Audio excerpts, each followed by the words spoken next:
Episode 6.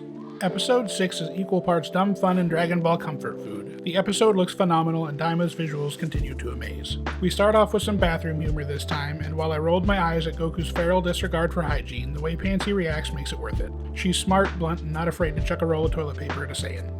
Glorio, on the other hand, officially earns his backstabber stamp by plotting behind everyone's backs, and his ego gets hilariously stomped when he tries to throw hands with Goku. That scuffle might have been short, but it was pure eye candy. Goku casually flexing by stopping a giant lightning blast with 2 fingers was just savage. The bull monster showing up only to bail like a scared con man doing his best Mr. Satan impression was a perfect little gag. There's a strong whiff of classic Dragon Ball mischief here. Gross, goofy, and full of style. Solid 7.5. Episode 7. Episode 7 keeps things moving with a solid mix of character moments and setup. Hybus is weird but kind of funny in his own way, and the back and forth between Bulma, Vegeta, and the crew adds some charm. The Gendarmerie fight is short but satisfying as Goku shuts down their retreat. Pantsy finally gets that awful collar off and we get to learn Shin's real name.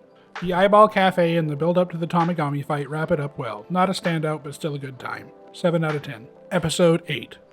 Episode 8 delivers on the action, and it's an absolute banger. The fight is beautifully animated, grounded, and full of impact. Easily one of the best in recent Dragon Ball. Goku going Super Saiyan and dismantling the Tamagami felt powerful without being overblown, and the ball and cup trick after was fun. The Tamagami practicing the Kamehameha afterward was a cute little twist. The Buu lore retcon is a bit clumsy, however. They rewrote his creation again, which clashes with earlier explanations.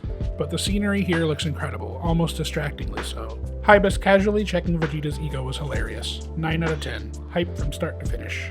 Episode 9.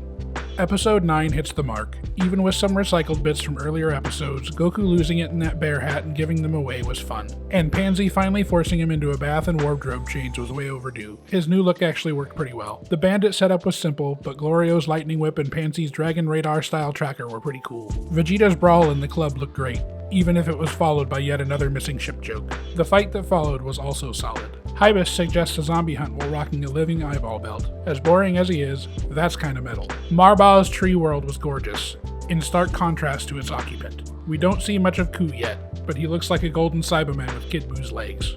8.5 out of 10. Episode 10.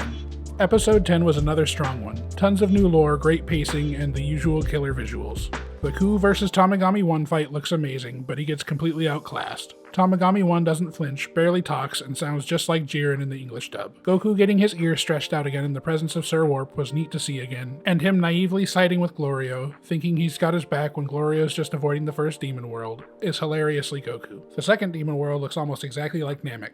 Apparently they remade Namek to be just like it when they migrated to Universe 7. Glorio outflies a Gendarmerie fleet, but when that doesn't work, Goku just jumps out and starts wrecking ships with his bare hands like the monster he is. Then a kraken eats their ship. Pantsy nearly gets crushed trying to save the Dragon Ball, and Goku decides to ask if she's okay while she's being crushed instead of just yanking her out immediately. Genius. Ku finally forfeits after getting nowhere and Aransu tears into him. He ends up begging to be the world's most powerful jester or errand boy. In the Namekian homeworld, Shin explains the Demon Realm's backstory, Glind history, Pointy vs Round Ears, Outer Universes, and how Abara shut down the inter-realm travel, despite Goku hilariously and rudely interrupting and saying he's okay with skipping Shin's story. Neva shows up just before they leave, leaving the episode on a bit of a cliffhanger. 8.5 out of 10. A good mix of action, lore, and setup. Some people think that this new lore contradicts Super, but I don't necessarily think that's the case. Thanks for watching, and let me know what you think in the comments below.